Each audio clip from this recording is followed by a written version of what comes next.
Welcome to Guelph Fight Wrestle Hut. I am Andrew Sennedra.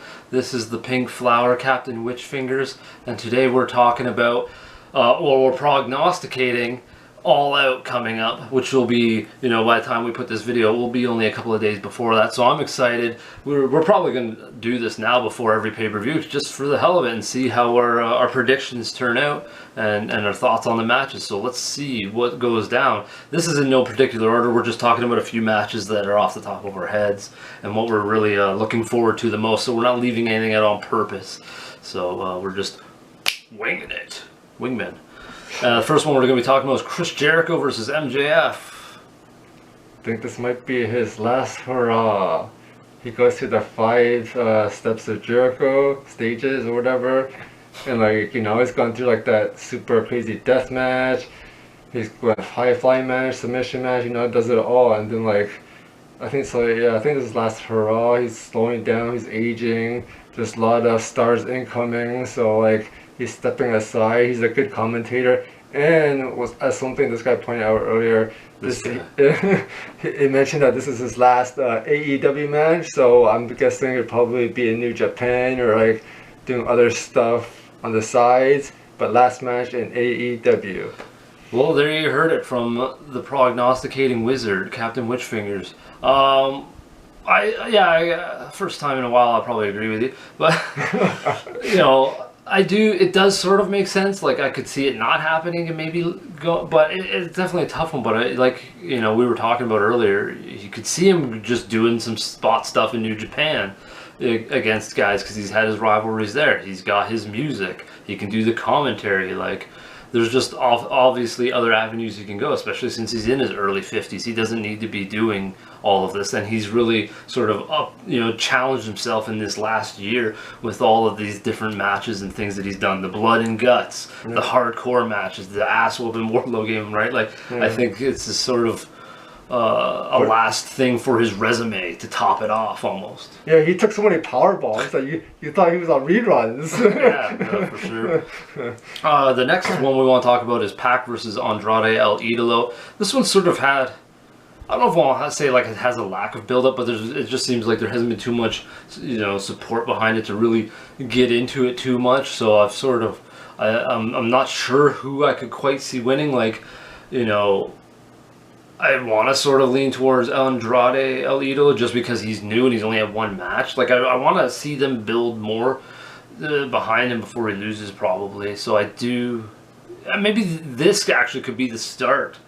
Usually they end rivalries on a pay-per-view. Maybe this is the start of a rivalry with a loss with Andrade beating Pac, right? Yeah, I think you're used to the other company where they've already fought 10,000 times, and then they're adding a pay-per-view on top of that. But here, it's the first match is on the pay-per-view, and I think my opinions are kind of similar to yours. At first, I'm not quite sure, and then I'm thinking the same with Andrade taking the win because he's newer and he wants to ride that momentum a little bit before he gets his first defeat. Yeah, and he might. Who knows? He might find a way to cheat or something like that.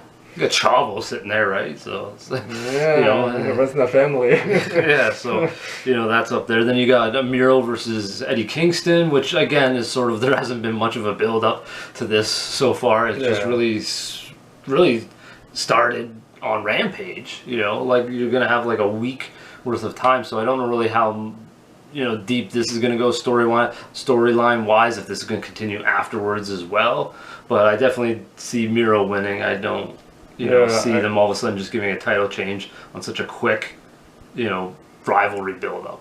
I don't even know where Eddie's name came from. Maybe God whispered in his ear. He's like, Eddie. He's like, oh, okay, Eddie, you next. I'm gonna take you out. Yeah, again, I think Eddie's gonna lose this one, and Miro just another dominating defeat. Sort of a criteria check mark, sort of hey, Eddie, we're gonna put you in a title match against Miro on a pay-per-view, and sort of see how he checks all the boxes to in the future, sort of what we've broken down of how they give criteria to wrestlers to see if they're championship worthy and stuff like that.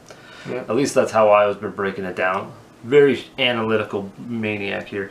Then we got Lucha, the Lucha Bros versus the Young Bucks. That one's tough. I feel like Young Bucks have had the belts we're closing in on a year. I think. I'm pretty sure it's ish. And I think like the past matches, your Young Bucks got one majority of them, right? So I'm thinking like I want Lucha Bros to win, but like I think they're gonna have a longer reign. So I'm thinking like in a way to like maybe protect the Lucha Bros, like Don Callis might comes in with like some snippers to break the locks to the key, and they like he comes in, interferes and cheats, and Lucha Brothers loses the game. Yeah, they find a way to cheat even though it is in a cage, and the idea was to prevent any interference. But you know, like we were joking around earlier, I said, oh, Butcher's been out for so long, maybe he comes through the bottom of the ring to help out. And you know, you got the Elite has bought Butcher, and Matt Hardy's got Blade, and they're like, whoa, what are you doing? You're screwed. But that would be some sort of fantastical prognosticating right there. But I'm sort of torn on this too. I feel like, you know, Lucha Bros have built up a lot of momentum and could win, but I'm sort of torn. I don't really know. It's one of those ones where you change your thoughts per hour on. Then we jump on to Omega versus Christian Cage. For me, this is a bit of I'm definitely leaning towards Kenny. I don't think they're gonna drop it to Christian. I'm not sure if I see cheating involved or something like that, but I definitely think that it's probably gonna linger on. Kenny's not going to linger on as the champion, but he'll be the champion for a bit more. I don't know if he'll lose it to, say, CM Punk. Maybe he holds on to it for a while and Hangman comes back into the picture to take it from him. But I definitely see Kenny holding it on after All Out. Yeah, I think he's going to hold on a bit longer. Like, he already lost to Cage once for the Impact belt, so I'm like, I think it's for sure he's going to take it. He's going to rebound, beat him, and then going to be a 1-on-1. I don't know if they're going to have a third match, but definitely Omega's going to take this one. You heard it there.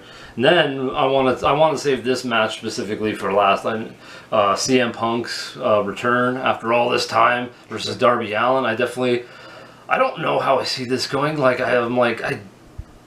you know, AEW really surprised you, so you're sitting there like, oh, no way Darby can win, especially in CM Punk's return match with all his big momentum and coming back. But you just never know. But I do feel like, how could you have CM Punk come back and lose? You might kill the momentum. So, but either way, I think this would do a shit ton for Darby. The amount of momentum that's coming there, and the amount of the stock that he's rising with, hanging out with Sting. The big matches he's had on pay-per-views, like the cinematic match, the huge sort of intense rivalries he had with Taz and Ethan Page. It's just, he keeps rising along with like Jungle Boy. So I definitely think I'm leaning towards CM Punk. Yeah, for sure. I think definitely Darby's going to carry the match because he's been out of the ring for like 7 years. So he's going to, I think he's going to do like, he's going to carry the match and dominate. And then maybe like Punk, crafty veteran stuff. Yeah, you know, pulls that victory out at the last second or last minute or whatever. But definitely, like, there's no way Punk can like lose because like he's got so much momentum. There's so much, you know, that the crowds love him. So yeah, you're gonna want to push him for sure. So definitely, Punk's gonna want to take this one. Oh, he's certain on this one again. Like he's been certain on a few of them. I definitely think some of the anticipation behind this match also is to see how CM Punk does. Will Darby carry the match? It will be interesting. I'm going to sit there and be like, oh, see what he can do. We know what he can do in the past. Yeah. You know, so it's going to be, you know, there's just a lot of anticipation for that match, not just for that match alone, but for this whole pay-per-view. But I think he amps that up quite a bit to see not who wins, but like how his performance is. I'm also curious about the spot where the match is, because usually the main event is like the champion, but I think there's more hype on Punk, so don't be surprised if Punk is the main event last match.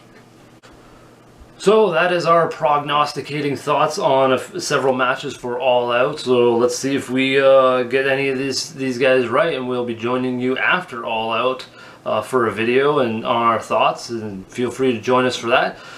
Check out all our links in the description below for other channels. I do a metal channel, comics, all that stuff. And if you feel like supporting us, we also have a link down below for that as well. And until next time, folks, how about some heavy wrestling?